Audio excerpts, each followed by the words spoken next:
Olá pessoal, bom dia. Estou aqui em Buenos Aires, estou aqui com a vista do porto de Buenos Aires. Vocês podem ver ali o Rio da Prata atrás. Aqui que começou Buenos Aires, aqui começou a Argentina. Aqui nesse porto começou uma história que está mudando, né? Ontem, a eleição de Milei foi um dia histórico para a Argentina. Um dia histórico, se Deus quiser, para nós também no Brasil, por tudo que isso significa de inspiração para nós, né? Estamos aqui celebração para os argentinos, né? Mostrando que os nossos países não estão condenados a serem governados para sempre por uma escória de delinquentes, né? Mostrando que existe esperança, né? Então eu queria comentar aqui algumas coisas do discurso de vitória do Javier Milei ontem de noite, né? Estava ali no centro de campanha do Milei assistindo e sentindo a emoção, a vibração das pessoas, uma emoção muito profunda. Então, antes de tudo, queria falar dessa emoção que eu senti ali, que as pessoas estavam sentindo, e sobretudo no grito de liberdade, que é um grito muito profundo, né, do nosso ser, do ser humano. É um grito que transpassa a política, transpassa todo o universo da racionalidade, da política do dia a dia. É outra coisa quando as pessoas gritam liberdade lá de dentro, lá do fundo. Isso aconteceu, acho que muito tempo não se ouvia na política, nesse nível de uma eleição de um presidente, as pessoas gritando liberdade, e essa presidência, essa vitória ser conquistada com base nesse grito de liberdade lá do fundo. Bom, a música de campanha, quer dizer, a música de comemoração ali que o Milei usa quando chega no palco, depois eu recomendo que todo mundo assista o discurso inteiro, começando pela música que tocam quando ele entra. É uma música de rock argentino, do grupo Laberizo, que diz: a vitória está chegando, né? Vamos pela glória, vamos por la glória, é o título da música. É uma música que fala, olha, tudo que eu já sofri, né? O cara cantando, e continuo sonhando, basicamente é isso, né? Eu acho que foi muito bem escolhida essa música. Bem, também o tom do Milei, eu acho que ele é uma pessoa realmente autêntica e acabou de ser eleito presidente da Argentina. Ele não parece alguém pretensioso, ao mesmo tempo é alguém que tem uma vontade muito profunda e uma convicção muito profunda, né? Sem arrogância, sem jactância. Achei isso um traço de personalidade muito marcante, muito bom. E vou comentando algumas coisas aqui à medida que ele foi falando. Ele se dirige a todos os argentinos de bem, né? Todos os argentinos, né? E obviamente a grande maioria dos argentinos são de bem, mas eu achei interessante ele falar isso, porque está falando do bem e do mal e está reconhecendo que algumas pessoas no país dele, assim como algumas pessoas no Brasil, a gente sabe disso, não são do bem, né?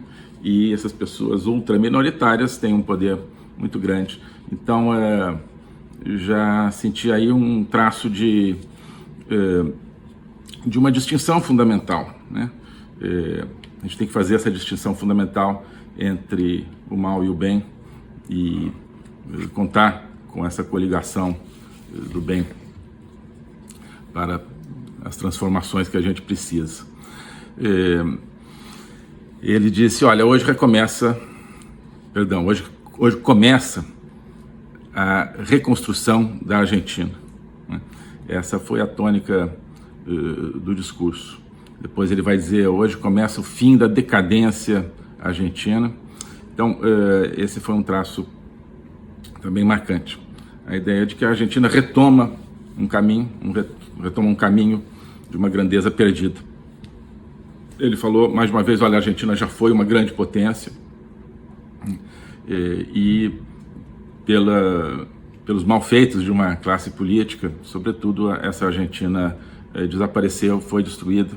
Então nós vamos reconstruir essa Argentina. Ele tem uma referência, né, de algo que já foi, né, algo que foi uma realidade, portanto não é a Argentina está condenada ao subdesenvolvimento, está condenada à pobreza, por suas condições, pela história, pelo colonialismo, ou pelo que quer que seja. Não, a Argentina já teve uma posição fantástica no mundo, um dos melhores padrões de vida do mundo, se não o melhor. Né? E é possível voltar a isso se as pessoas entenderem como é que isso se construiu, e isso é que está acontecendo. Ele falou muito da equipe dele, né, da equipe que trabalhou por 2 anos. 2 anos é pouco tempo, né? Faz 2 anos que ele construiu esse partido, essa equipe, com esse sonho, né, de chegar à presidência, certamente não porque ele queira ser presidente e ter, né, esse título, mas porque é a maneira de lutar pelo que ele acredita e devolver aos argentinos a Argentina. Então, eu acho que é fantástico isso, de apenas 2 anos terem permitido esse processo. Né? Dentro da equipe, ele destaca a irmã dele, que foi a chefe de campanha, Karina Milei, ela que sobe o palco antes para anunciá-lo. E Karina Milei, muita gente critica, né? Mas muita gente já está falando, ele tem agora que se livrar da influência da irmã. Eu não sei por quê, porque ela que permitiu essa vitória estrondosa e inconcebível pouco tempo atrás, quer dizer, ela como chefe de campanha dele, então alguma coisa ela tem de bom, óbvio, né? Muita coisa. Então já tem gente falando, não, olha só, tem que ser mais, pegar alguém profissional, assim, claro, vai ter ministros profissionais e tal, mas isso me lembra muito, sim, né, a situação que ele viveu no Brasil e tal, de influências que foram decisivas, né, uma determinada vitória eleitoral, depois serem colocadas de lado, e vem todo mundo, não pode ser assim, né, com os radicais e tal. Bom, deu no que deu. Então aqui, eu acho que essa influência é realmente uma coisa marcante, e gostei de ver isso referido por ele ali. As pessoas estão dizendo, olha, Karina Milei, uma pessoa que, né, não tem assim, essa experiência política antes desse projeto dele, venceu os marqueteiros do Lula, que mandou seus marqueteiros para cá, vieram marqueteiros dos Estados Unidos, vieram marqueteiros da Catalunha lá, que está com esse processo de querer se separar da Espanha, e ela venceu esse pessoal, venceu bem, né, você sabe, a vitória foi por 55% a 44, 55,7 a 44,3, se não me engano. Milei recebeu o maior número de votos da história da Argentina numa eleição presidencial. Quando você falava, se ganhar vai se apertar, não, ganhou folgado, ganhou com 10, 11 pontos de diferença. Então, quem fez essa campanha, né, merece uma atenção, eu acho que muito especial, a Karina e a equipe dela. Ele agradece muito aos fiscais. Isso foi vital para a eleição. Como eu falava em vídeos anteriores, havia um temor muito grande de que houvesse um comprometimento da integridade dos votos, e caso isso tenha acontecido, não foi suficiente para uma vitória do oficialismo, né, do peronismo, que tem uma máquina eleitoral muito grande. Tem uma máquina eleitoral que sempre vence eleições, né, com determinadas práticas aí. E a maneira de enfrentar isso era ter um fiscal em cada sessão. Eles não tinham fiscais suficientes para todas as sessões, mas eles conseguiram distribuir então a fiscalização de maneira suficiente para evitar esse comprometimento da integridade dos votos, né? Então, porque tinha muita gente também falando assim, mas então quer dizer que voto em papel, como é na Argentina, não é seguro. Então, se eles têm esse... questão assim, voto em papel dá para fiscalizar. Se você tem fiscais mobilizados, né, se você tem fiscais ali acompanhando a votação, acompanhando a apuração, dá para, né, você consegue enfrentar as máquinas políticas tradicionais. Então é importante dizer isso. Claro, todo o sistema de votação, como mostra esse fato que eles tinham medo de problemas, todo o sistema de votação estão sujeitos a problemas, né? Mas quando você pode fiscalizar, você tem como contornar esses problemas. Bem, ele agradece ao Macri e a Patrícia Bullrich, né, que foram decisivos realmente no apoio político e na disponibilização dos fiscais dos partidos deles para completarem a fiscalização do partido do Milei. Ex-presidente Macri, Patrícia Bullrich tinham, né, um projeto político diferente, bateram muito, sobretudo a Patrícia, bateu muito no Milei antes do primeiro turno, querendo chegar ela ao segundo turno, não conseguiu. E foi decisivo que já no dia seguinte ela entrou, apoiou decisivamente o Milei, apoiou, né, aparecendo com ele no palco, abraçando, né, e superando tudo que tinham dito um contra o outro. Isso foi uma demonstração muito grande de que o presidente Macri, ex-presidente Macri também, né, falou ampla e decisivamente a favor do Milei. Isso mostra que existe na Argentina uma centro-direita, digamos, né, uma direita com propostas mais tímidas do que as do Milei, que de certa forma está mais próxima do sistema político, mas que não se identificou com esse sistema político, com a casta política, né, e que agora, por exemplo, apoiou na campanha e certamente vai apoiar o governo Milei. Provavelmente terão alguns dos ministérios do Milei, né, para o grupo deles, o que é normal e é importante também para garantir a maioria no Congresso. Então, o partido do Milei, do Macri, da Bullrich, juntos têm condições de construir maiorias no Congresso, né? Então, isso é muito diferente no Brasil, durante o governo Bolsonaro, onde né, toda a classe política se uniu contra, né? Onde o centro, o chamado centro-direita, ou como quer que se chame no Brasil, na medida que ele, a não esquerda, né, se identificou e se uniu completamente com a esquerda num projeto de manter o corruptariado, de manter o projeto da classe política para continuar destruindo e assaltando o Brasil, né?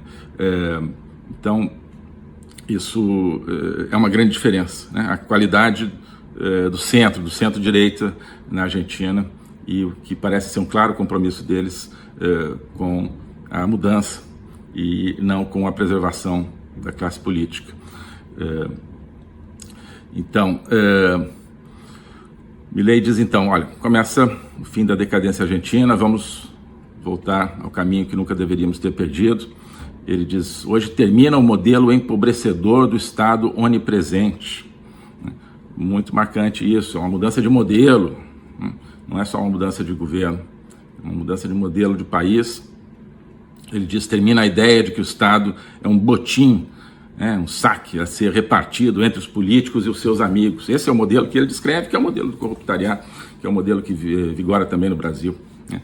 Ó, terminou isso aí, né? Terminou isso desse Estado patrimonialista que concentra toda a economia e empobrece o país, empobrece a população em geral, mas enriquece os amigos, fica ali distribuindo as prebendas entre seus amigos, né? Então é todo um modelo, não é só uma propina aqui, um suborno ali, não, é todo um modelo que se constrói a partir dessa onipresença do Estado. Então o Estado sugando todas as riquezas da nação e distribuindo, centralizando tudo isso, e aí distribuindo essa riqueza de acordo com o seu próprio projeto de manutenção no poder, né? O capitalismo de laços, ou a economia de laços, né? A economia baseada na conexão política que cada ator econômico tem com a classe política. Isso é o que destruiu a Argentina, isso é o que está destruindo o Brasil, né? Então vamos ter, né, muito presente isso aqui. Esse discurso do Milei, a gente tem que estudar muito isso, né? Como um resumo de um projeto político vitorioso, né? De um projeto político vitorioso. Ele faz uma referência histórica muito importante. Olha, vamos recuperar as ideias de Alberdi, né? Alberdi é o Juan Batista Alberdi, um escritor e diplomata também, pensador argentino do século XIX, que basicamente atravessou o século XIX e é considerado um dos patronos da Argentina que deu certo. Então, Alberdi faz parte da chamada geração de 1837 e que foi buscar em toda a filosofia liberal, em toda a filosofia inspirada, né, em parte nos Estados Unidos, né, já com uma boa experiência de vida independente e prosperidade, foi buscar ideias do liberalismo europeu e dizer, olha, a Argentina não está condenada a ser o que era naquele momento, né, um bando de caudilhos brigando um com o outro, né, pelo controle da economia, ou seja, basicamente o que é hoje, né, o que voltou a ser uma classe política se adonando do Estado e basicamente disputando quem fica com a parte maior do botim. Então, a Argentina não estava condenada a ser assim. Como é que se fazia para não ser assim? Um projeto liberal, um projeto de liberdade, baseado na liberdade. Isso acabou triunfando de várias maneiras. Isso tem a ver com o seguinte: o Alberdi, ele fez parte a Argentina teve sucessivas guerras civis entre as décadas de 1830 e 1850. Então havia basicamente um lado patrimonialista, né, dessa economia de laços, da politicagem governando a economia, que era representada pelo Juan Manuel Rosas, um ditador que se adonou durante muito tempo da Argentina. E Alberdi fazia parte do outro lado, que é o lado que acabou sendo apoiado pelo Brasil. Então o Brasil, nas guerras internas da Argentina, apoiou o lado justamente liberal com Urquiza, e Alberdi se tornou um importante conselheiro de Urquiza, foi diplomata, representou o governo de Urquiza durante muito tempo. Enfim, teve divergências, inclusive, porque esse governo não aplicou tudo que ele achava que precisava. Mas então o Brasil tem a ver com essa história que o Milei está contando, com a recuperação de uma Argentina. Então a gente pode pensar também na recuperação de um Brasil daquela época, porque o Brasil se uniu a esse lado, né, os unitários da Argentina, e foi decisivo na vitória deles. O Brasil, né, participou dessa luta na Argentina, em parte porque a Argentina de Rosas, Juan Manuel Rosas, ameaçava o Brasil, tinha planos de invadir o Brasil, parece, mas também porque o Brasil, do Império, era um país, de certa forma, com ideais semelhantes, esses ideais liberais, claro, uma monarquia com a base conservadora, mas o Brasil também, né, já foi um país com uma outra cara. Na Argentina, graças ao triunfo, isso aconteceu graças ao triunfo de grande parte dessa geração de pensadores com uma ideia de liberdade, de um país decente, de um país próspero. No Brasil aconteceu por ideias semelhantes, com uma base diferente, uma base na monarquia, com uma base na nossa tradição monárquica e na continuidade dessa tradição. Mas há uma semelhança aí que não é apenas coincidência. Então o Milei fala, olha, com as ideias do Alberdi, importante a gente estudar essa fase da Argentina e do Brasil, né? Com as ideias do Alberdi, a Argentina, em 35 anos, que é mais ou menos ali entre, né, a queda de Rosas em 1852 e os anos de 1880, a Argentina, segundo Milei, passou de ser um país de bárbaros a ser uma das maiores potências mundiais em 35 anos. E é isso. No final do século XIX, a Argentina se lança num processo de enriquecimento com liberdade, com extensão da educação, com a qualidade de vida, com qualidade de de serviços e tudo isso que tinha pouquíssimos paralelos no mundo, né? E aí entre 1880 e mais ou menos 1920, 1930, a Argentina atinge o auge, depois começa a cair com o Perón, com o corporativismo, com a volta do patrimonialismo. Bom, então vamos voltar para essa grande Argentina, para essa Argentina que já foi uma potência mundial com base na liberdade. Vamos ser um governo que vai fazer um Estado limitado, né? Um governo limitado. É difícil alguém chegar ao poder justamente com essa consciência de que precisa diminuir o poder do Estado. É muito difícil, porque, né, quem está no Estado quer mais poder para o Estado.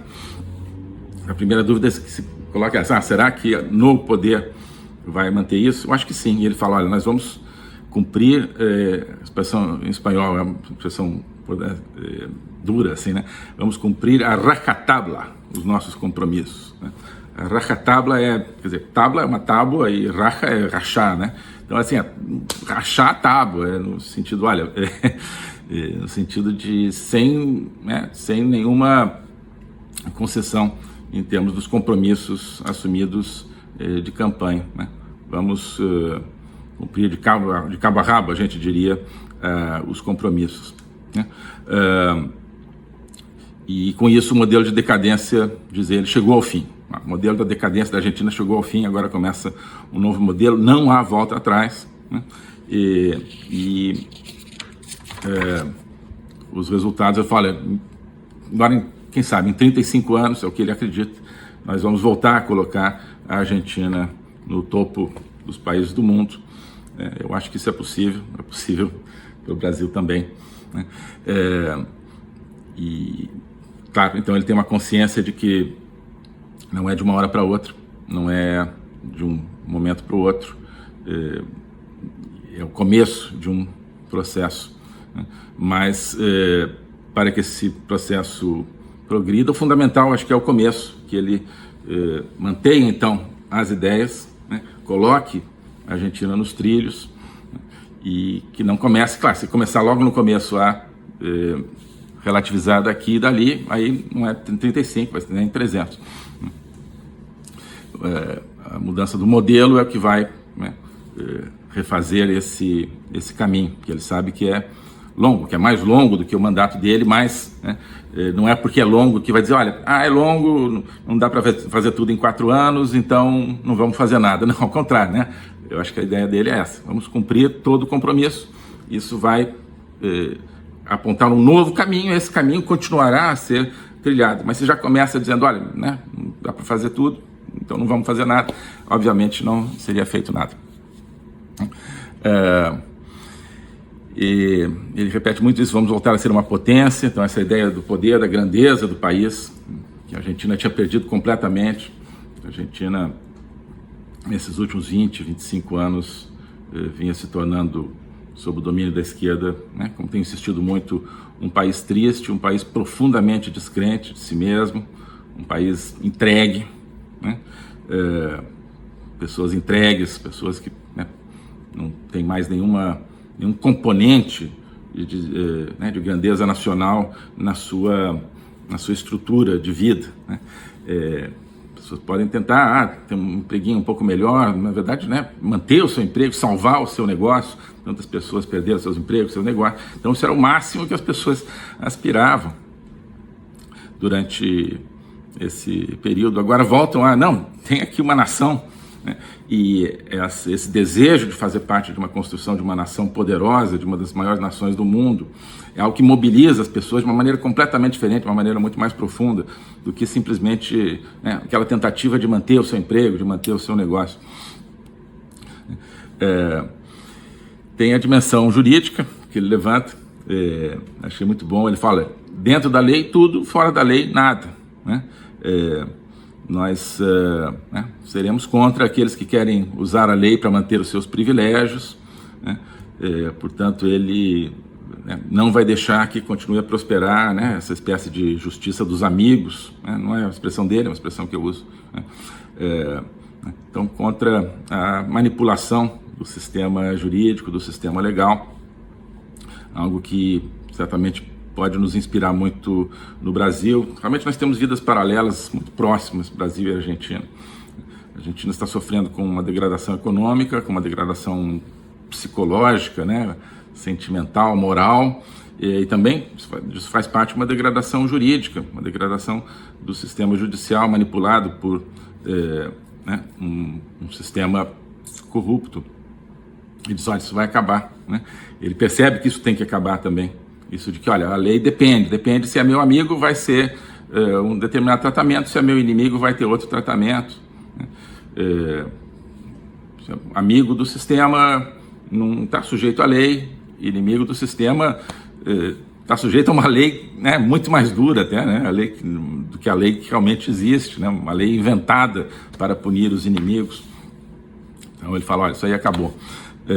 Né, e ele pede ao governo atual, que ainda tem um pouquinho menos de um mês, fala que entendam que as coisas mudaram, né, e sejam responsáveis nesses dias que faltam, né, não sair aí esvaziando o cofre, né, queimando as pontes.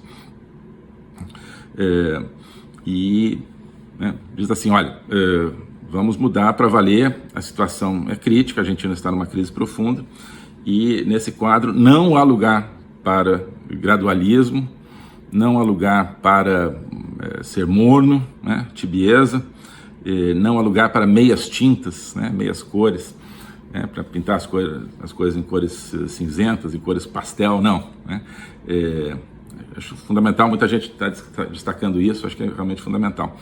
Não há lugar para gradualismo, então tem que ser feito logo aquilo que precisa ser feito. Então o caminho tem que ser aberto, né? Depois a gente vai falar, vamos fazer outros vídeos aqui, comentando o projeto da dolarização, por exemplo, né?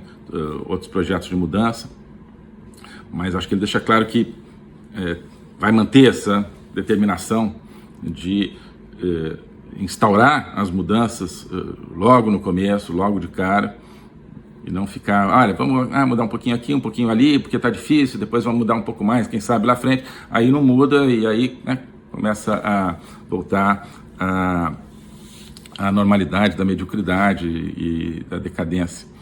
Isso me parece que também é muito determinante para um tipo de projeto como o dele, né?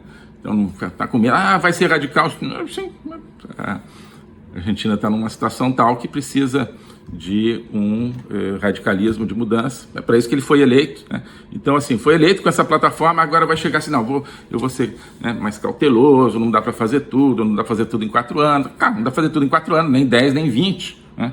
Mas é preciso criar um novo modelo e eu acho que ele vai fazer isso, né? Então, essa a mensagem, né? Querer que se puede, isso é fundamental, manter a fé em si mesmo, no povo, e a fé em Deus. Ele, né, termina o discurso dizendo algo que ele já tem dito, é uma citação que eu acho que é do livro de Macabeus: a vitória na batalha não vem do número de soldados, a vitória na batalha vem da força que provém do céu, né? E, né, termina dizendo, Deus abençoe os argentinos. Então, é alguém que, né, não vem com simplesmente um programa econômico, vem com um programa civilizacional, vem com um programa de reatar com esse lado do ser humano, né, que não pode ser esquecido, senão a gente não muda nada, porque é essa conexão com a transcendência, né, com o céu, e é isso que faz a diferença, eu acho, também no Milei, né? Então é um liberalismo profundo, né? Mas é um liberalismo que tem essa coluna, que a gente pode chamar de conservadora, que é a coluna da fé, a coluna que vem do céu, né? Que nos liga com o céu e não só com o Banco Central, né? Então ele está pensando no Banco Central, mas está pensando na transcendência também, né? Pensando em acabar com o Banco Central, né? Como você sabe. Então, o liberalismo não é um liberalismo ateu, não é um liberalismo tecnocrático, né? Ele está conseguindo mobilizar as forças vivas, né, do coração dos argentinos para um programa liberal, que tem uma consistência técnica muito grande, mas que precisa dessa energia. Então, um liberalismo com sangue nas veias. Eu acho que isso é talvez uma definição do projeto do Milei, né? É um liberalismo patriótico, né? Como vocês estão vendo aqui, recorrendo a essa fé na pátria, a esse desejo de voltar a ser grande para mobilizar as pessoas. Então, é um liberalismo com pátria, um liberalismo com sangue nas veias. Tá bom, pessoal? Então, como eu disse, vamos continuar analisando isso aí em programas, vídeos, textos, ao longo desses próximos dias, né? Vou lembrar que, para nós brasileiros, isso aqui é um espelho nosso, né? É um espelho do que o Brasil pode também voltar a ser. Abraços. O globalismo existe, é uma coisa concreta. Ele é composto pelo Great Reset, do Fórum Econômico Mundial, pelo projeto hegemônico da China, pelo programa de manipulação e conquista da América do Sul pelo Foro de São Paulo e outros elementos. E esses elementos eles atuam uns em benefício dos outros, sempre, principalmente através do controle da linguagem, porque o controle da linguagem é o controle do nosso pensamento. Então nós estamos tendo o nosso pensamento reprogramado, e essa reprogramação vai contra a nossa liberdade, vai contra a essência do ser humano.